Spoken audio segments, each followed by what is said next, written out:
Les suites de films 20 ou 30 ans après, en général, c'est pas bien du tout.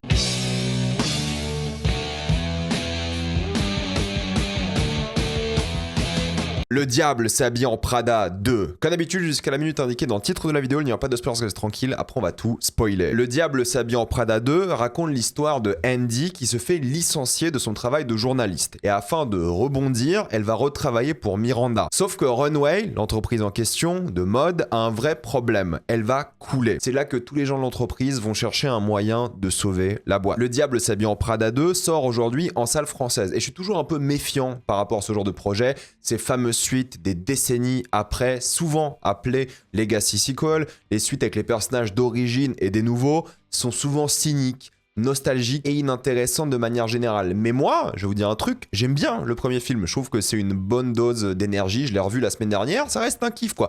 Il est pas parfait, il a des problèmes, c'est pas le film le plus inspirant en termes de mise en scène et tout, mais dans son histoire, ses personnages, ce qu'il raconte, je le trouve vraiment intéressant, je trouve qu'il y a des thématiques sérieuses dans un film tout à fait sincère et ce qu'il dégage, je le trouve vraiment très cool. Maintenant, est-ce que c'est encore le cas aujourd'hui? Avant de commencer cette vidéo, j'aimerais remercier le partenaire officiel de celle-ci, c'est BorgosVPN et ses 38 millions d'utilisateurs et presque 5 sur 5 sur Trustpilot. Vous les connaissez, c'est le meilleur moyen de soutenir la chaîne et c'est un service que j'utilise tous les jours. C'est super utile et je vous mettrai dans la description le code épinglé un site internet qui vous dit dans quel pays se situe le film que vous voulez regarder. Ensuite, vous changez. Canada, États-Unis, Royaume-Uni, Italie, Belgique, Suisse, vous allez avoir la VOSTFR et même la VF dans certains cas. Quelques exemples sur Netflix, vous avez déjà 28 ans plus tard, Le Temple des Morts ou encore Anaconda. Sur Disney+, vous avez déjà Zootopie 2 et bientôt vous allez avoir Send Help. Sur HBO Max, qu'il faut utiliser depuis l'application HBO. Même si vous avez l'abonnement avec un compte Canal, prenez le compte Canal, connectez-vous à Max et ça fonctionne. Tout ça pour avoir accès à des films comme Marty Suprême ou encore Hurlevent. D'ailleurs, Saborghost propose des serveurs dédiés pour optimiser le fonctionnement de chaque plateforme de streaming. Si vous êtes un gros consommateur de YouTube comme moi, YouTube Premium est beaucoup moins cher. Prenez un pays de l'Union Européenne parce que c'est plus simple. Roumanie, Bulgarie. Il y a encore des tutos qui vous disent comment faire. Et en plus de ça, vous avez accès à des abonnements moins chers aussi concernant Letterboxd par exemple avec Letterboxd Patron. Vous le savez, en ce moment, il faut mettre sa carte d'identité pour avoir accès à certains sites internet et personne n'a envie de faire ça. Vous avez envie de vous Meryl le strip en paix, donc il faut utiliser un VPN. De même, quand vous regardez des films d'une manière très spécifique, en tant que cinéphile, ça arrive, utilisez un VPN pour vous protéger. Vous pouvez partager un compte avec cette personne. Au total, c'est disponible sur tous vos appareils préférés et tout le monde peut l'utiliser.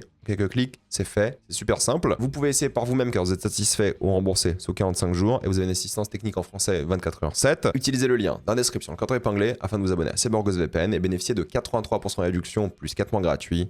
Foncez sur l'offre. C'est un film assez particulier car il doit donc raconter la même histoire qu'avant, c'est-à-dire la soumission du personnage d'Anna Hathaway à celui de Meryl Streep, mais le rapport de force a évolué et le monde a changé. Et c'est quelque chose que le film comprend assez bien, je trouve. On est de retour à Runway, mais c'est pas la même histoire ou les mêmes enjeux de manière générale. Runway est dans le pétrin financier et il faut que les protagonistes sauvent l'entreprise. Mais forcément, il y a une guerre d'ego. Il y aura toujours l'ego de Miranda, interprété par Meryl Streep, qui est de retour évidemment. Et c'est sur ça que le film va insister. Moins sur la relation entre les personnages d'ailleurs, mais plutôt sur comment sauver cette boîte. Ça sera le sujet principal. Là où le cœur du film précédent n'était pas du tout ça, maintenant Runway n'est pas à découvrir, mais à préserver. Et en même temps, le film doit raccrocher les wagons avec le précédent, c'est-à-dire 20 ans d'histoire. Les personnages ont changé, ils ont évolué, il faut rattraper toutes leurs intrigues. Et je trouve que l'équilibre est plutôt bon entre la nouveauté, l'ancien monde, le nouveau et leur évolution, justement. C'est les mêmes, mais l'âge les a embellis ou l'inverse d'ailleurs en fonction des personnages. Et il faut savoir que Anna Hathaway, donc Andy Sachs,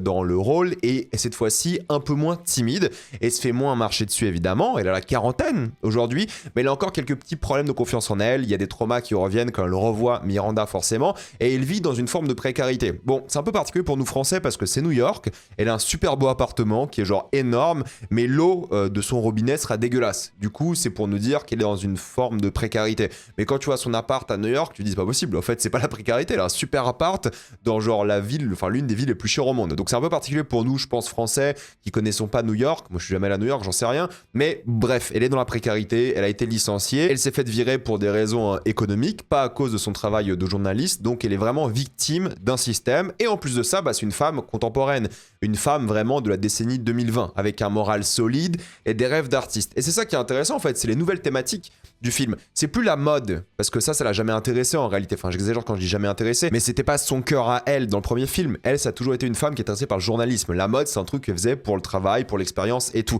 Donc là, il y a un shift vraiment évident de thématique dans le film. Le premier qui parlait beaucoup de mode et d'autres sujets que je vais citer après, celui-ci va parler des médias, va parler du journalisme et que représente Runway en 2026. Je veux dire, à la base, Runway, c'est un magazine papier. Donc, qui achète des magazines papier en 2026, surtout? Et comment financer un magazine papier dans l'ère d'Internet? Eh bien, en faisant du numérique, en faisant de l'Internet aussi. Donc maintenant, au lieu de vendre des magazines physiques, ils vendent des placements publicitaires sur leur site, sur leur réseau, et forcément, tout le système est différent. Même Miranda n'a plus le même pouvoir, car tout le monde gagne moins. Ils ont moins de thunes, parce que dans la nouvelle économie, dans le nouveau monde, vendre un papier physique, ça rapportait beaucoup plus d'argent, à l'époque où tout le monde achète des papiers physiques, que maintenant, juste scroll, regarder du contenu en ligne et des choses comme ça. Donc forcément, Runway est moins puissant qu'avant et Runway disparaît au fur et à mesure. Et c'est le sujet du film, comment faire vivre le prestige dans une économie d'information. Tout devient un média par nécessité de survie. Je veux dire, même ma chaîne, en théorie, c'est une forme de média parce qu'on vend des placements publicitaires, parce qu'on montre des pubs, ce genre de trucs. Et Runway devient un peu ça. En plus de ça, forcément, tout le monde fait un peu du journalisme mal payé, surtout le personnage de Andy Hathaway, mais surtout de haute qualité qui n'est pas lu. Elle fait un vrai travail d'investigation et l'enquête, elle fait un super papier que les gens en théorie aiment, mais pas assez de gens lisent. Donc ça n'a pas d'impact. Et c'est ce débat. Est-ce qu'on fait un truc moins bien, plus fun, ou est-ce qu'on fait un truc vraiment pointu, qualitatif, mais que personne va lire, alors que l'option fun sera lue par plein de monde, sera virale et tout. Bienvenue dans ma vie. Et c'est ça aussi qui est intéressant, c'est comment ici donc un artiste, parce que c'est la thématique de l'œuvre, va vivre. Alors là, c'est pas un artiste en soi, c'est une journaliste, mais les gens qui bossent à Runway sont un peu des artistes aussi. C'est un peu un mélange entre artiste de mode et en même temps journaliste de mode. Donc comment vivre dans cette société? Et c'est vraiment le sujet principal, c'est le nouveau sujet de l'œuvre, la lutte entre l'auteur et en même temps la nouvelle machine capitaliste, technologique qui détruit justement les artistes. Runway galère, les gens qui sont embauchés par Runway galère, il y a une dame qui se fait virer justement parce qu'elle va être remplacée par le personnage d'Anne Hathaway. Comme ça, il y a une phrase par rapport à ça qui est hyper cynique d'ailleurs, qui est drôle, j'ai pas envie de vous spoiler évidemment, mais c'est ça qui est intéressant, c'est que tout le monde galère sauf une minorité de personnes, les gens qui possèdent les capitaux, les gens qui possèdent tout en fait de manière générale, qui s'en fichent de l'art aussi, mais qui possèdent l'art. Et c'est ça qui va être intéressant, l'art n'appartient plus aux créatifs, mais appartient aux gens qui sont tout au-dessus. Il y a plein de répliques sur ça, plein de références à la vraie vie. D'ailleurs, je dirais pas que c'est un film anticapitaliste, tout de même. Mais il y a un vrai mépris de la part du film envers les puissants qui s'en fichent du côté artistique et de l'artisanat de manière générale et de la beauté, du prestige, du luxe ou même de l'accessibilité au luxe à certaines personnes. Il y a plein de phrases sur des trucs à 3000 balles que je n'ai pas envie de spoiler encore une fois qui sont pas accessibles. Bref, ils sont complètement déconnectés de la réalité et en même temps, les gérants sont encore plus déconnectés. Donc il y a un décalage qui se fait à plusieurs niveaux et je trouve que c'est pas mal de ce point de vue-là. Et j'aime beaucoup dans le film cette confrontation du nouveau monde avec ses avantages. Genre c'est pas un film réactionnaire ou quoi, je veux dire il y a un personnage qui est Gen Z qui tue quoi, franchement j'ai pas envie de vous spoiler mais qui fait un truc qui est vraiment cool. Donc c'est un film qui respecte les différentes générations et qui comprend que le monde évolue, qui bouge vite et tout. Et c'est marrant car Miranda pour le coup qui était un peu la boss dans le premier film et se fait un peu contrôler. Premièrement son assistante lui dit de pas dire certaines choses pour des raisons de RH tout simplement parce qu'avant elle était vraiment toxique et horrible et là il y a plein de petits trucs qu'elle peut plus faire parce que le monde a changé, on peut plus être toxique dans le monde du travail, enfin ça existe encore évidemment, mais c'est une blague qu'ils font dans l'œuvre en mode voilà, maintenant Miranda, elle était horrible dans le premier, c'était le diable, et en même temps, là, elle est un peu plus sympa parce qu'elle n'a pas le choix, légalement, elle est obligée. Donc c'est un peu le monde qui change, c'est la blague par rapport à ça, mais c'est ça qui est intéressant, car en fait, c'est justement des choses qui sont plus possibles. Il y a tout un truc de cancel culture par rapport à elle qui est assez rigolo, mais ça vient aussi avec les points négatifs de ces nouvelles sociétés, c'est l'accumulation des richesses qui est souvent critiquée, l'indécence du luxe, qui les rattrape constamment et ils vont aussi se diriger vers le luxe, qui est un peu particulier, on en parlera en spoiler, mais c'est aussi la manière dont les auteurs, les scénaristes, les journalistes sont traités et comment justement ça devient réservé, que ce soit l'art, le journalisme, les enquêtes et même le luxe de la mode à cette petite minorité de personnes qui ont les moyens. Et le film te dit que le nouveau monde appartient aux riches. Donc je trouve que c'est pas mal. Encore une fois, c'est pas un film anticapitaliste, communiste ou je sais pas quoi, mais c'est intéressant. Et même socialement, c'est une femme qui a une vraie liberté sexuelle, c'est dit à haute voix à un moment, indépendante, qui veut tomber amoureuse, avoir des enfants. C'est une femme libre qui souffre quand même de la situation économique du pays et du monde. Et il y a pire qu'elle, évidemment, mais c'est aussi un film hommage à ses petites mains, tes assistants, tes assistantes, tes amis et tout, qui sont récompensés au fur et à mesure d'ailleurs. Il y a une vraie solidarité féminine que je trouve super positive par rapport au pardon, par exemple, à l'amitié, ce genre de choses. J'aime beaucoup le côté feel good de l'œuvre et des thématiques abordées. C'est pas un film socialiste encore une fois, mais l'énergie est bonne quoi. C'est positif dans tous ses aspects et ça fait plaisir. C'est pas le projet cynique auquel je m'attendais. Il a du cœur vu le sujet traité, vu les personnages. Ça évite de trop se répéter et j'en parlerai surtout en spoiler plus tard par rapport à ce personnage-là. Mais il y a quelque chose que j'aime bien quoi. Leur évolution, je trouve que c'est réussi. Les personnages grandissent, évoluent et changent correctement au fur et à mesure du film. Vous allez me dire c'est la moindre des choses, ok, mais ils le font avec des choses parfois un peu imprévisibles, donc c'est pas mal. Les interactions sont réussies, les dialogues, ça fait un peu checklist à certains moments de choses à remplir pour faire une suite. C'est comme ça hein, aussi, mais ça fonctionne quoi. Ça handicape un peu le film.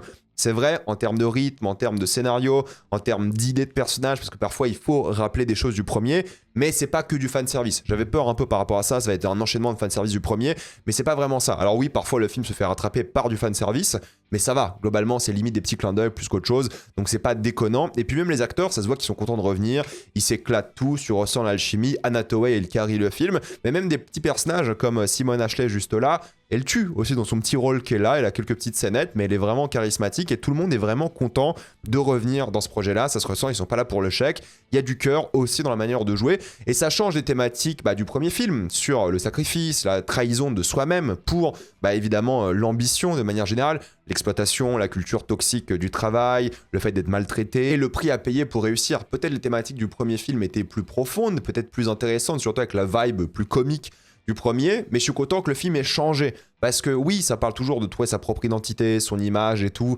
Le côté apparence versus substance du premier film est un peu évacué, mais tout ça est lié au monde de l'art. Et maintenant, l'art, c'est aussi les journalistes, entre guillemets. En tout cas, c'est ça qui remplace thématiquement les gens dans l'œuvre, et c'est un hommage à ces gens qui enquêtent, qui ont envie de partager l'art de manière générale et d'être vraiment reconnaissants envers les gens. Donc je trouve que c'est cool que le film aille dans cette direction et apporte quelque chose de vraiment nouveau dans le sujet traité. Maintenant, le problème, c'est que oui, les gens vont s'y retrouver dans les relations, dans ces sujets, mais c'est la mise en scène, quoi. Franchement, la mise en scène, elle est trop basique. Après, le premier, c'était basique aussi. Hein. Je l'ai revu vendredi, c'était basique aussi, d'accord. Mais au moins, il y avait une énergie de rite initiatique. Vous savez, ces films pour jeunes adultes, un peu cool. Là, elles ont la quarantaine. Bon, évidemment, le personnage principal, Meryl Streep, il est un peu plus âgé. Évidemment, l'aspect pop, il est vite fait présent. Mais en fait, c'est tout ce que faisait le premier film en moins bien, en moins frénétique, en moins prenant visuellement, en moins agité.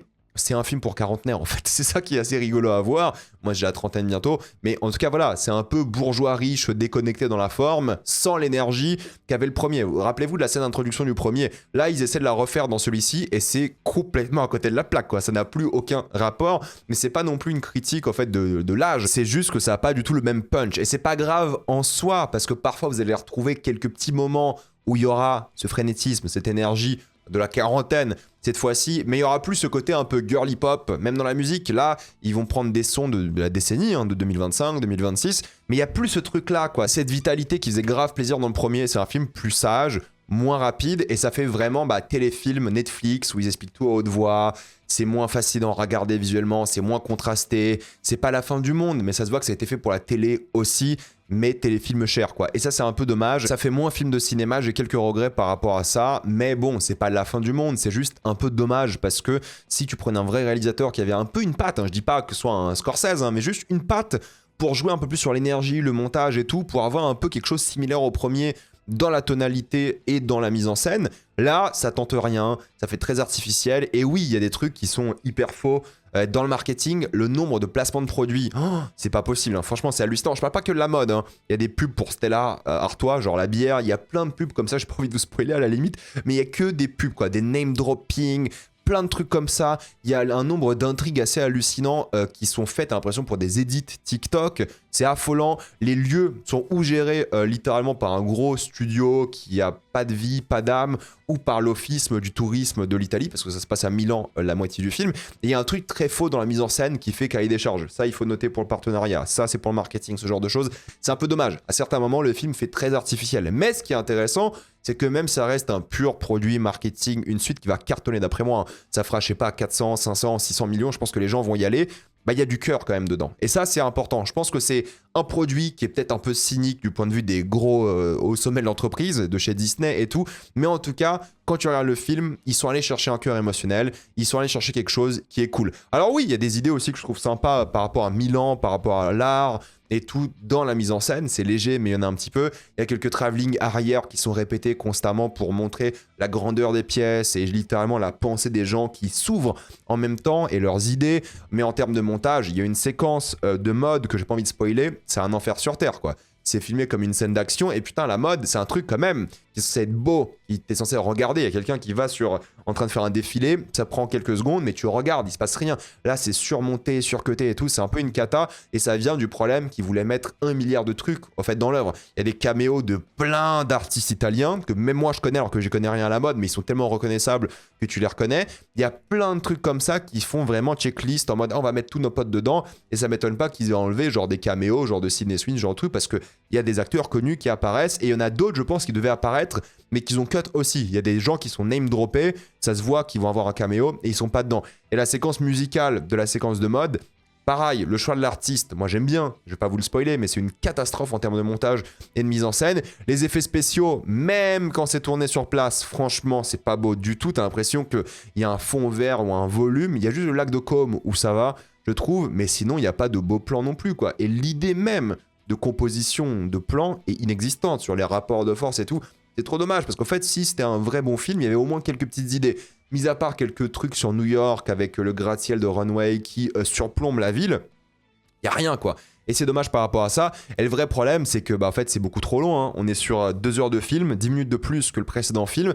C'est le bordel en termes d'intrigue. T'as l'impression qu'il y a 3 histoires interminables dedans. Typiquement ça, en 1h30, banger. Ça déchire en 1h30, c'est rapide, c'est efficace, c'est bien fait. Là, c'est à rallonge, justement, parce que c'est handicapé du fait d'être une suite, de devoir faire un peu de nostalgie, fanservice, de raccrocher des wagons et des trucs comme ça. Mais si t'enlevais tout ça, tu faisais juste une nouvelle histoire, sans parler en théorie de ce qui se passe ou de le faire un peu différemment, en fait, t'as un super film bien plus compact. Enfin, super, c'est un grand mot, hein, mais t'as un film qui est bien mieux fait. Mais là, tout est convenu, tu ressens rien par rapport à ça. Fallait couper un petit peu, quoi. Fallait vraiment sortir quelques trucs, quelques caméos que t'avais déjà. Il y en a beaucoup, fallait réduire. Et t'avais un film, même 1h45, 1h40. Mais là, franchement, 2 heures, c'est long pour le coup. Et à un moment, je regarde ma montre dans la séance, je fais attends, ça fait que 30 minutes que le film a commencé, je pense que ça fait 1h20, quoi, c'est pas possible. Donc je pense que ça joue par rapport à ça. Et il y a des déceptions aussi qui sont assez évidentes. Je veux dire, il y a une partie du film qui est fait comme une enquête, et trop bien. Tu dis, ok, c'est une enquête, c'est une journaliste, elle appelle des gens, elle va faire des rendez-vous et tout, et bah, c'est une scène, quoi. C'est trop dommage. Le concept même, c'est que c'est une journaliste. Avant, elle était assistante, on la voyait faire des trucs d'assistante. Maintenant, elle est journaliste pour Runway, on la voit pas vraiment faire des trucs de journaliste pour Runway, et c'est un peu dommage. Il y a quelques plans aussi en mode réseaux sociaux, voilà, caméra épaule avec une qualité un peu dégueu. Tu dis, ok, bah assumez le côté réseaux sociaux, à quel point le monde a changé. Montrez-nous Runway du point de vue des réseaux. Non, il y a une petite scène par rapport à ça. C'est un peu dommage que le film n'assume rien. Ça me rend un peu triste. Mais sinon, évidemment, je suis critique parce que c'est mon travail d'en parler comme ça. Mais c'est un film qui reste un petit peu frais tout de même, tout en étant familier. C'est pas une prise de risque énorme, mais il y a quelques petits trucs, quoi. Oui, il y a des refs évidentes, ok, mais il y a quelques tentatives de raconter des choses nouvelles. Je suis déçu de la réal, de la musique, du manque d'idées visuelles, de la photographie, mais je suis quand même assez satisfait du cœur émotionnel, des dialogues, des relations entre les personnages, des sujets abordés encore une fois, et en même temps, bah, c'est moderne, ou contemporain pour être précis, c'est un bon équilibre, c'est fun, c'est divertissant, ça se regarde, c'est un peu long, ok, d'accord, ça s'oublie aussi vite que ça se regarde, je vais pas m'en rappeler, je pense que le 1 restera plus iconique, mais c'est un peu comme Beetlejuice pour moi, c'est pas une mauvaise suite, il y a une tentative, il y a un truc, de pas être que dans le passé. Il y aura des rêves, d'accord, mais c'est un nouveau truc qui raconte quelque chose de nouveau. C'est pas non plus une suite à Trainspotting 2 ou Top Gun Maverick, où pour moi c'est une réussite et limite une réécriture et presque meilleure que le premier pour Top Gun Maverick. Trainspotting, il y a débat, même si je trouve que le deuxième est très bien. Là, c'est un truc que tu regardes avec de la joie de vivre, avec un peu d'émotion, qui tente d'aborder des thématiques sérieuses. C'est cool. Oui, je peux conseiller. C'est sympa, c'est pas une arnaque. C'est vraiment un truc qui est divertissant et qui a de l'émotion. Et franchement, pour ce genre de film, vous demandez rien de plus. Et c'est pas mal fait non plus, quoi. Tu vois qu'il y a ce cœur qui est important. Bref, je peux vous le conseiller, mais vous pouvez aussi voir ce film-là dans quelques mois sur Disney+, ou en VOD, ou comme vous voulez, quoi. C'est pas la fin du monde si vous le ratez en salle. C'est un film de télé aussi, je pense, beaucoup. Donc voilà, maintenant on va passer en spoiler.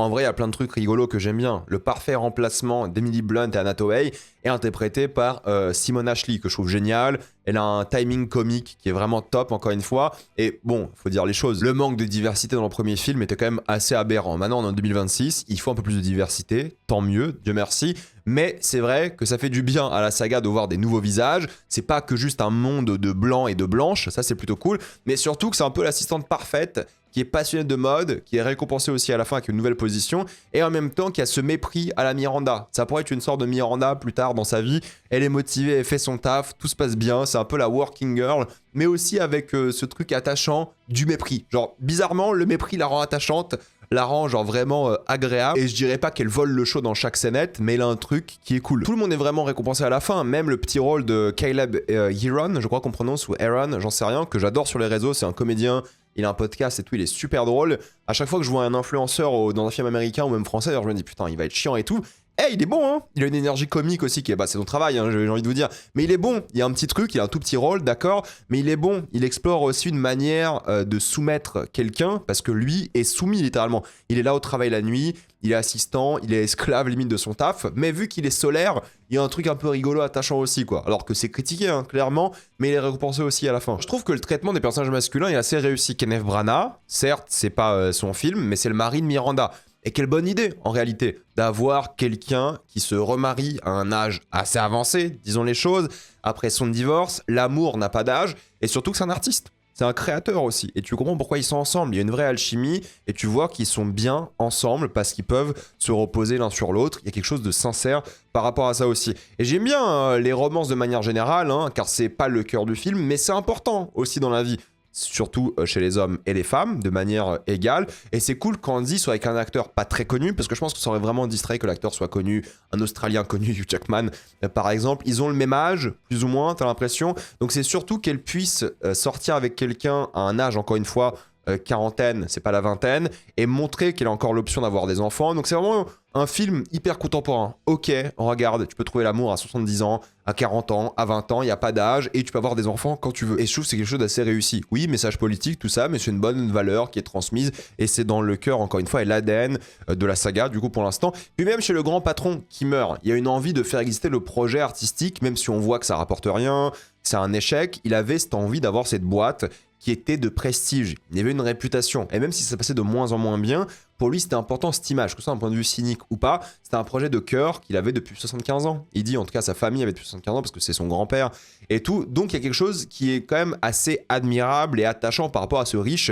qui quand même met la pression à Miranda. Son fils, évidemment, il est plus pragmatique, disons les choses, il est moins artistique, mais c'est justement pas lui qui est récompensé. Oui, à la fin, il a le deal qu'il veut, d'accord, mais parce qu'il a vu la supercherie et ça l'a saoulé. Lui, c'est un peu le mec finance qui a fait face au mec de la tech, et le mec de la tech l'a saoulé. Donc, le mec finance gagne, entre guillemets, mais c'est critiqué. C'est un mec qui est vu comme négatif aussi. C'est les chiffres avant l'art. Il réfléchit à comment downscaler tout comme pas possible, juste parce que c'est l'héritage de son père, il veut un peu respecter ça, mais en fait, lui, il s'en fout totalement de Runway, quoi. Donc ça, c'est un truc qui est quand même assez bien fait, je trouve. Et en plus de ça, il y a une caricature, certes, mais ça donne des scènes rigolotes, comme la scène dans la cantine avec la Gen Z qui met le téléphone, tout le monde qui s'arrête de parler quand Miranda vient à la cantine. Je trouve que c'est des situations assez rigolotes. Et surtout que Justin Theroux, que j'ai pas reconnu au début, il joue ce tech bro par excellence. Je trouve ça un peu feignant à ce stade, c'est bon, ça fait 10 ans on se tape dans le cinéma américain des tech bros, mais bon, on a capté. Voilà, c'est le mec qui dit que l'IA va tout remplacer, l'art c'est pas important, c'est insupportable. Il en fait des caisses, il est chiant. Je l'avais vraiment pas reconnu au début quand tu vois les images de lui. Allez, quand il est en physique, en vrai, devant toi, tu le reconnais, surtout qu'il a plein de prothèses et tout, mais ça marche pour le film, quoi. La caricature, avec justement les méchants de manière générale, parce que c'est ces hommes-là déconnectés de l'art qui sont horribles, qui sont détestables. Là où avant, les méchants et méchantes, c'était les Miranda de la culture du travail toxique, Miranda, elle se fait écraser par ces gens qui ont le capital, qui sont puissants, qui sont milliardaires, et ça, c'est la critique, encore une fois. L'artiste la plus puissante de sa boîte ou de l'une des plus grosses boîtes de la planète, en fait, elle a aucun pouvoir face à un mec qui a fait une appli ou un truc comme ça, et puis basta. Et ça, c'est une critique quand même assez honnête que fait l'œuvre. Puis je trouve que c'est un super choix d'avoir choisi la très radieuse Lucy Liu pour interpréter cette mécène, femme indépendante qui sauve la situation. Certes, c'est facile, certes, c'est prévisible, mais c'est une question de confiance en elle, quoi. C'est une question de confiance entre ses nouvelles amies, ses sœurs, entre guillemets, mais quand tu fais de la qualité, suffit de tomber sur une mécène ultra riche qui t'apprécie pour sauver ton entreprise. Oui, d'accord, c'est l'entraide féminine, c'est beaucoup d'argent, c'est hyper simple. Ok, mais c'est le côté moderne, encore une fois, de la chose. Les femmes qui s'entraident, c'est un peu cynique vu la toxicité du milieu et surtout la toxicité de Miranda dans le premier film. Est-ce qu'elle mérite d'être sauvée? Mais c'est le propos, en fait. C'est que ouais, même Miranda, elle a un cœur en or, et elle change, elle évolue, elle a été toxique, mais en vrai, voilà, c'est un peu sa DA, son ADN. Personne ne doit littéralement changer d'avis sur elle. Même elle, à la fin, dit que tu dois écrire la vérité. Je suis une personne qui est pas bien, qui est toxique, écris-le. Il faut dire la vérité. Mais voilà, c'est assez sincère, je trouve que c'est pas mal. Et il y a l'ambition derrière même ce projet-là. Et il y a un truc aussi sympa par rapport au personnage de Lucilius, c'est qu'elle dit qu'elle est fiancée, mais on révèle jamais son fiancé. Parce que justement, il n'est pas défini, comme ils disent, par son mariage. Donc c'est un petit détail que j'aime bien. Et puis encore une fois, toutes les femmes, elles s'entraident dans le film. Les amies de Andy, par exemple, entre la gérante du musée, celle qui veut vendre le bouquin et tout, il y a des doutes. Il y a des failles, mais globalement, c'est un triomphe quand même assez féminin, sans ostraciser les hommes aussi d'ailleurs, donc même les hommes sont vus de manière positive, sauf les méchants milliardaires, évidemment. Il y a des déceptions évidentes par rapport aux hommes, et surtout Nigel, qui n'a pas vraiment le droit à son discours. Alors oui, tu le vois un petit peu, mais c'est plus Lady Gaga qui est mise en avant. Lady Gaga d'ailleurs, elle est teasée comme ça, mais Lady Gaga, je l'ai vu dans plein de films, plein de séries, en fait, il fallait ramener quelqu'un qui a jamais été dans des films, des séries, ou très peu. Genre une Céline Dion, un truc comme ça. Là, c'est une vraie star qui arrive. Lady Gaga, je l'aime beaucoup, hein. C'est une star quand même. Mais bon, vu comment ils l'ont teasé, je m'attendais un peu mieux, limite.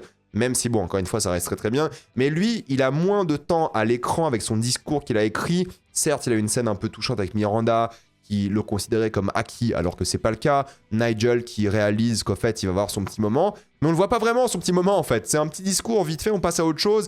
Il manquait cette touche d'émotion. Et donner plus de temps à Lady Gaga à la mode charcutée au montage, c'était horrible, c'était mal filmé. Ça puait le fake. Il fallait lui donner son petit moment que le film n'a pas vraiment donné. C'est un peu triste. Après, bon, le cœur du film reste le trio de tête. C'est une bonne idée d'avoir fait oublier Andy, même s'il n'a pas vraiment oublié, en réalité, sans non plus répéter le schéma du premier film. Je veux dire, c'est pas du tout la même relation. Il y a des années d'écart. Elle n'était pas présente longtemps dans la vie de Miranda. Donc, je suis content qu'il fasse pas la même histoire littéralement que le premier film et qu'il y ait un rapport de force différent. Par contre, encore une fois, on va pas assez la précarité de Andy, je trouve, et le luxe n'est pas assez critiqué. Il y a des scènes sur ça, mais en fait, elles vont toutes vers le luxe. Donc ok, tu critiques le luxe, des choses qu'il faut pas faire et tout, mais tu gravites vers le luxe aussi. Tu gravites vers l'argent, la réussite et tout.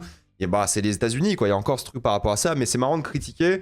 Puis ensuite, t'es dans la même position que ce que tu critiquais plus ou moins. Et le film, évidemment, n'a pas du tout de regard cynique ou critique par rapport à cette ascension au luxe. C'est comme un but, en fait. Tu peux critiquer, mais il faut aussi l'obtenir, quoi. C'est assez particulier, mais bon, c'est pas la fin du monde. L'intention reste bonne. Elle veut quand même aider ses amis. Elle veut aider Miranda, qu'elle considère comme une amie d'ailleurs, même si c'est peut-être pas réciproque. Alors oui, c'est la même fin qu'ils refont dans la voiture. Et ça, c'est pas mal. En réalité, c'est une référence. En même temps, le dialogue a changé. Le rapport de force, encore une fois, changé. Mais moi, ce que je trouve quand même assez intéressant, c'est cette Miranda écrasée par le système.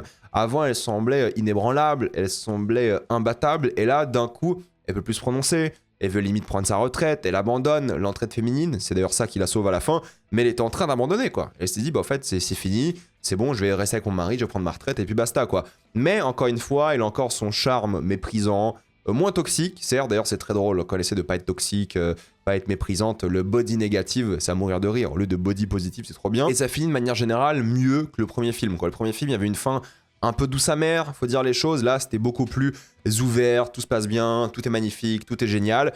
Bon voilà, c'est un peu feel good, sympa, pourquoi pas à la limite, mais c'est pour ça que le premier film est quand même supérieur. Mais il y a des petits moments d'amitié, surtout avec Emily Blunt, son personnage, et le personnage d'Emily. Certes, c'est la trahison ultime, égocentrée, mais qui est pardonnée, ce qui est intéressant. C'est une belle chose parce qu'en fait, elle se venge un peu de l'exclusion sociale et professionnelle qu'elle a vécue, et c'est le seul moyen de réparer ça, c'est le pardon. C'est au fait de donner justement cette communauté, c'est de donner cette entraide, c'est de donner cette sororité un petit peu. La phrase iconique, elle est vraiment bien utilisée, je trouve, elle est touchante. Le twist par rapport à elle qui est la méchante, il est naze, hein, on est d'accord sur ça aussi, mais c'est justement le pardon qui est intéressant dans l'œuvre. Et Milan, en fait, c'était un bon choix, je trouve. Alors évidemment, ils vont pas retourner à Paris, ils l'ont fait dans le premier film. C'était un bon choix, n'en déplaise aux rageux de Milan. Moi, je suis pas le plus grand fan de Milan, mais d'un point de vue artistique, de mode, Milan, il y a un truc, c'est blindé de choses fascinantes.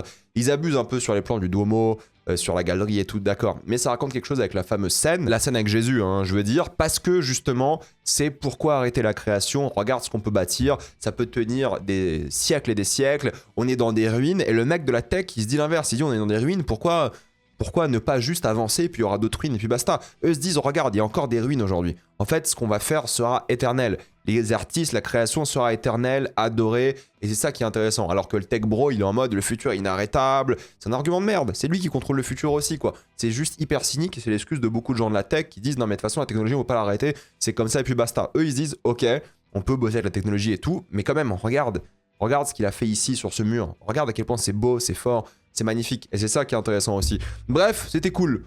Divertissant, ça va, c'est pas un grand film, ça va pas me marquer, je vais sûrement l'oublier, mais j'ai passé un bon moment et en vrai je peux un peu le conseiller. Avant de quitter cette vidéo, pensez à utiliser le lien dans la description, le canton épinglé, afin de débloquer toutes les plateformes de streaming en toute accessibilité, sécurité avec beaucoup plus d'œuvres, tout ça pour 2,03€ par mois plus 4 mois gratuits. Foncez sur l'offre. Pensez à vous abonner à la chaîne pour voir les prochaines vidéos. Mettez un j'aime, ça aide beaucoup la chaîne. Suivez-moi sur tous mes réseaux. Maintenant, toutes les vidéos sont disponibles en mode podcast. Et vous pouvez aussi me suivre sur Instagram, Twitch, TikTok. Et moi, je vous dis à la prochaine fois. Salut à tous.